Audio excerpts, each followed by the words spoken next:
जगातील सर्वात मोठं नालंदा विद्यालय खलजीने का जाळलं? ही गोष्ट आहे नालंदा विद्यापीठाची. इसवी सन 5व्या शतकामधील जगातील पहिलं आणि सर्वात मोठं रेसिडेन्शियल विद्यापीठ. येथे 10,000 पेक्षा अधिक विद्यार्थी आणि 200 शिक्षक आणि लाखो हस्तलिखित ग्रंथ जपणारी 9 मजली लायब्ररी होती. पण 1193 मध्ये त्या ज्ञानाच्या प्रकाशावर सावली पडली मोहम्मद बख्तियार खलजीची. त्याच्या डोळ्यात 2 गोष्टीची छेड होती.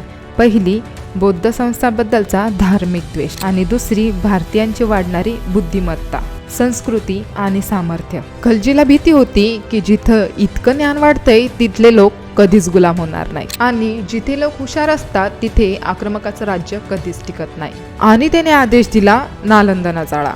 आणि त्या क्षणापासून सुरू झाला इतिहासातील सर्वात मोठा सांस्कृतिक हल्ला. यामध्ये विविध ग्रंथ आणि पुस्तके होती. यात बौद्ध धर्माशी संबंधित ग्रंथ, वैद्यशास्त्र आणि आयुर्वेद, गणित आणि खगोलशास्त्र, राजकारण, अर्थशास्त्र आणि समाजशास्त्र, इतिहास आणि पुरातत्व, विज्ञान आणि तंत्रज्ञान. अशा प्रकारे या विद्यापीठाच्या लायब्ररीत विविध प्रकारची पुस्तके आणि ग्रंथ होती. चीन, Tibet, Korea, Japan, Indonesia, Sri Lanka, Myanmar, Nepal, Thailand आणि आशियातील देशांमधून विविध प्रकारचे विद्यार्थी नालंदा विद्यालयामध्ये शिकायला येत होते. लायब्ररीत इतके ग्रंथ होते की ज्वाला दिवस नाही तर महिनेभर पेटत होती.